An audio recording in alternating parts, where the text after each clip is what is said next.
Hi friends, இன்றைக்கி நான் வீட்டில் மட்டன் சுக்கா போட போகிறோம். அதுக்கு மிளகு, சோம்பு, மல்லி, தேங்காய், முந்திரி பருப்பு இதெல்லாம் போட்டு ஒன்று ரெண்டை வதக்கி வச்சுருக்கோம். சீரகம் இதெல்லாம் போட்டு இது மிக்ஸி போட்டு அரைச்சிக்கலாம். அரைச்சாச்சு. இப்போ இந்த அரைச்ச விழுது அரைச்சாச்சு வலுவலுன்னு. காக்கில் சிக்கனை வாங்கி உப்பு போட்டு வேக வச்சு வச்சுருக்கோம். இந்த அப்படியே இருக்குது. விசில் விட்டு இப்போ எப்படி செய்யணும்னு காமிக்கிறோம். அடுப்பு ஆன் பண்ணிக்கிறோங்க. வடச்சட்டி வச்சுக்கலாம். காயட்டும். சோம்பு கொஞ்சம் போட்டுக்கோங்க, காஞ்சிருச்சு. வெங்காயம், தக்காளி,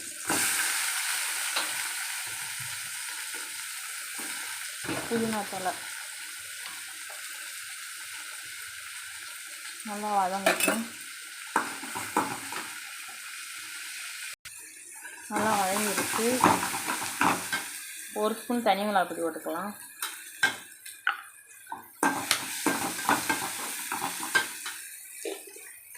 இஞ்சி பூண்டு பேஸ்ட்டு ஒரு ஸ்பூனு,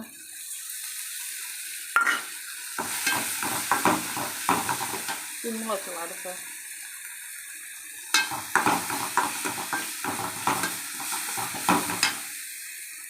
மட்டன் மசாலா பொடி கொஞ்சம் போட்டுக்கிறணும்.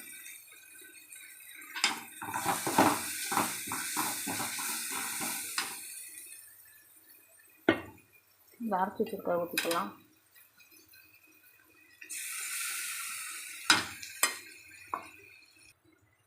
நல்லா வதங்கிடுச்சு. நம்ம மட்டன்லேயே உப்பு போட்டு வேக வச்சுருக்கோம்ல, அதனால நம்ம உப்பு போட தேவையில்லை. ஊற்றிக்கலாம்.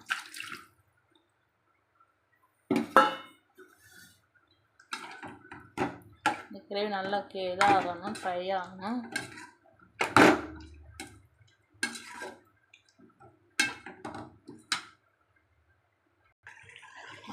மட்டன் சுக்கா நல்லா கொதிக்குது பாருங்க. நல்லா வத்தட்டும், வேகட்டும். நல்லா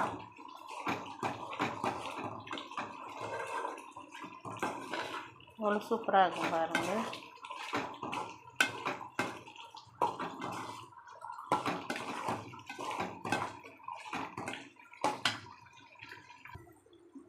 நல்லா எண்ணெய் பிரிஞ்சு வந்துருச்சு. இந்த அவ்வளோதான், ரெடி ஆகிடுச்சு மட்டன் சுக்கா. எவ்வளோ சூப்பராக இருக்குங்க பாருங்க.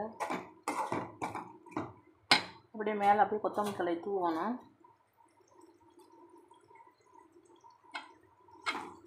அவ்வளோதான். அடுப்பு ஆஃப் பண்ணிடலாம்.